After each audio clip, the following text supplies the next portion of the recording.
Hello and welcome to my YouTube channel. If you're regular here, you know I review many photographic, audio and video related products, but today isn't a review, it's a rant. And it's a rant regarding the Sony ZV-E10, which we have here. Now, I've been using this camera for 6 weeks, 7 weeks now, and I really enjoy using it. And I enjoy it because of its compact size. It's got quite a nice grip. It's not the best. The A6600 has a much better grip. That's got a really nice grip to that. I really like the A6600. But this is a lot lighter, it's a lot more compact, it hasn't got a viewfinder, it's got the tilty-wilty screen. I will put up here somewhere a link to my initial review of the Sony ZV-E10, and I rate it very highly. There's a 24.2 megapixel APS-C sensor in it, but I have got a rant, and it's really irritating me. And it's irritating me to the point where I sometimes think, do I really want to take it out to take photographs with? Great for video. I use it in the studio here all the time for me content creation because it is a great video camera. I'm actually using my other Sony cameras. I'm using my Blackmagic Pocket Cinema camera as well. But what the rant is this switch on the top. When I say switch, it's a zoom rocker. And they're, these zoom rockers have been around for donkey's years. They have them on compact cameras. You know, the sort of thing, you turn it on, when you turn the camera on, and you use the zoom rocker, basically, to zoom the lens in and out. So when you've got the, got it up to your eye or up taking photographs, you can zoom in, as you can see there, it's zooming in, and then zooming out. And that's fine and dandy for a compact camera. And that's, this is a compact camera. It was designed with that in mind, obviously. But it is really annoying because when you fit a lens to it isn't a power zoom lens. See, for example, this lens that's fitted to it is the kit lens. It's the kit 16-50 kit lens. That's a power zoom lens. So that rocker works completely fine, no problem at all. Don't get error messages or anything. It works a treat. Not that I really use it. I do prefer, because I'm so used to focusing and zooming this way, I prefer to use the actual zoom ring, and I like that. It's not a problem. So now let's put a lens on that hasn't got power zoom, and you'll see now why I have this rant. So let's now take that lens off, because I don't use a kit lens hardly at all. The image quality is okay, but it's not outstanding. So what I tend to use is either this lens or my 10-18. My 10-18 is actually one of my most popular lenses, but we've now put on the excellent Sony 16-70. This is an f4 Sony Zeiss 16-70 lens, and it works great with the ZV-E10.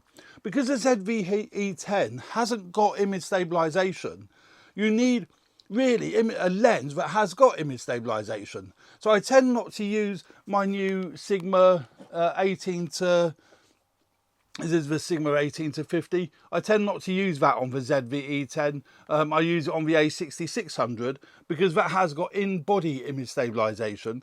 The lens itself has got no image stabilization. So you have to make sure you set slightly faster shutter speeds to get really sharp results with any lens that hasn't got the image stabilization. So the lens here, the Zeiss 16-70, has got image stabilization in the lens. So it's great with the ZV-E10, but then we have the issue now with this flipping rocker switch. So there's the ZV-E10 with the 16-70, absolutely great, and you zoom in and out using the wheel, well, not the wheel, the zoom ring, and that works absolutely fine. Trombones, but I mean, who worries about that? Not great on a gimbal because obviously the weight will affect the gimbal, but because obviously the balance is going to be different as you zoom in and out. But the problem now is this zoom rocker switch is doing exactly that. It comes up with these flipping error messages every time you go to take a photograph and you knock the zoom lever, which I do with this finger here. That's knocking that all the time because it's such a compact body. That is knocking that zoom lever, and you keep getting this flipping error message come up, and it gets so annoying but you're in the middle of taking photographs, and then all of a sudden a flipping error message comes up, and you've got to get rid of that error message before you can take the photograph. And then it happens again, and then again, and then again, and you get so frustrated you feel like putting the camera back in the camera bag. Although I don't, but you know, I have missed a few photographs because you bring it up and you think, oh damn, that flipping error message, you know, it just pops up almost every time. Now, I know I'm not the only person who's criticised and complained about this particular fault. I know I'm not the only one. I've seen videos online where other people have, you know, said about it. There are workarounds. One chap on YouTube said that you can remap that to be digital zoom or clear image zoom. And I've tried that, but that only works on non-zoom lenses. That only works on prime lenses, such as the 35mm prime lens, possibly other prime lenses. I've only tried it with a 35mm prime lens. But why can't you actually just disable it?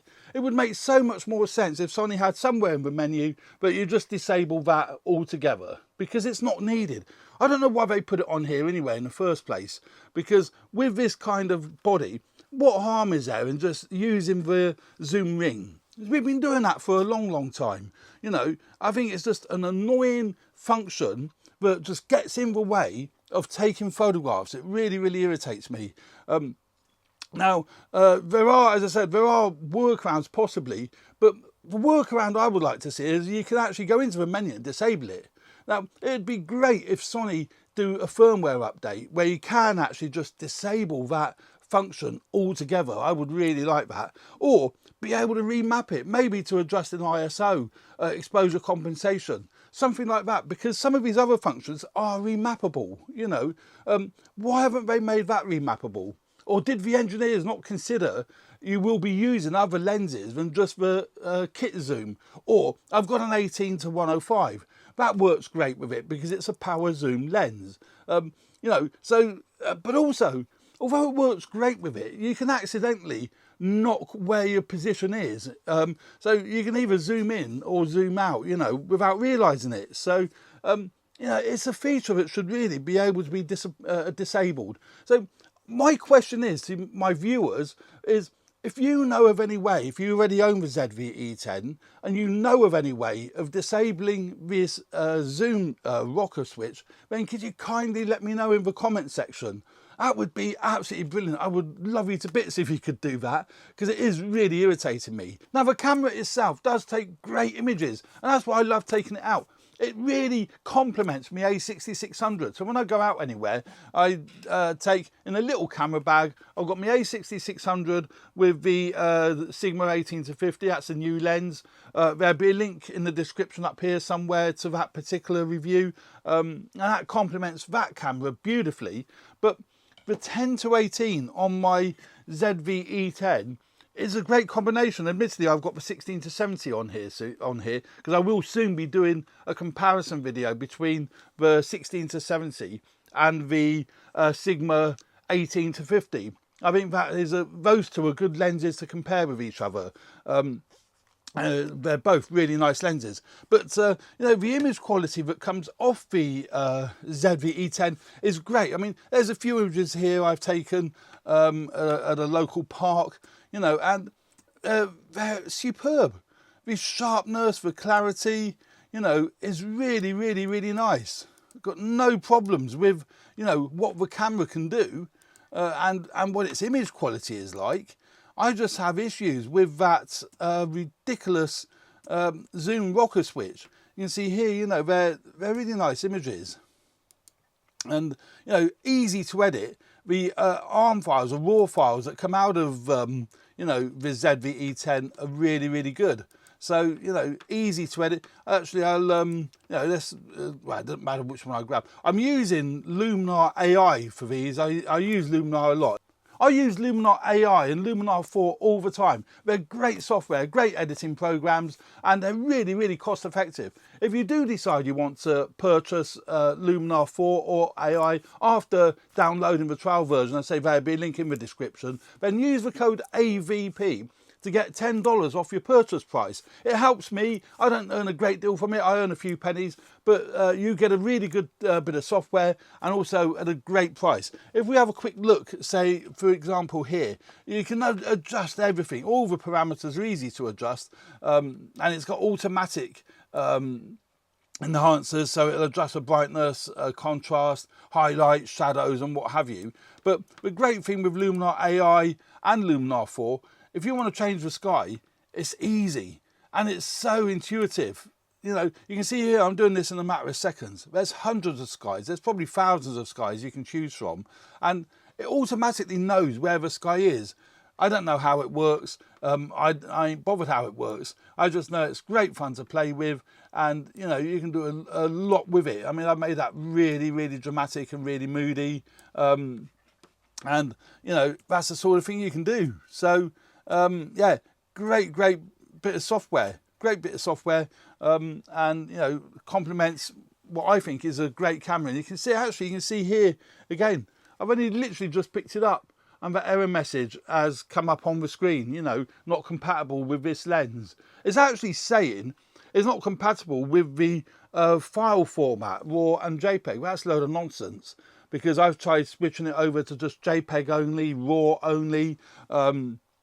I've tried everything known to mankind, and it doesn't make any difference. You still get that error message, and it is to do with the fact it isn't a power zoom lens. So you know, you either have to use power zoom lenses with this camera, and so you don't get that message.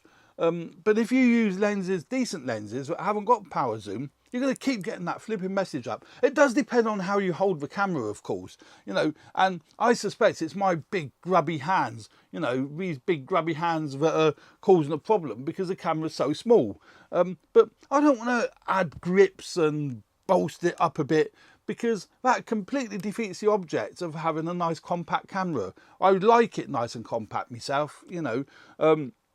But, you know, again, there it is. I've hardly touched it, and the error message is still, you know, rearing its ugly head. So, you know, if anyone can help me get rid of that error message, that would be awesome. And Sony, if you watch my videos, which is incredibly unlikely, but if you do stumble across my video, can you sort that out with a firmware update? As I say, just disable it completely, or at the very least, enable us to remap that zoom rocker switch to be, you know, ISO, exposure compensation. There's 101 different things you could use it for, but not to keep bringing up the error message every time you knock it. So there we go. That's my rant over about the Sony ZV-E10. I still highly recommend it. It's a great camera.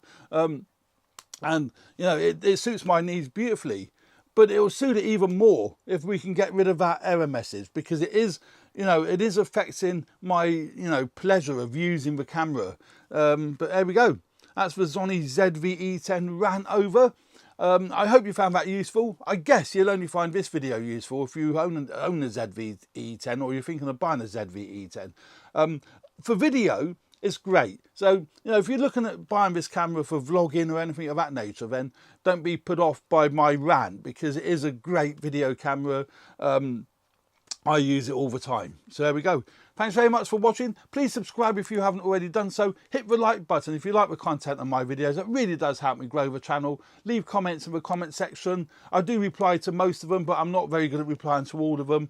So I've got so many other things going on. But there we go. Thanks very much for watching. Stay tuned for more videos relating to video photography and audio and podcasting. Cheers for now. Bye.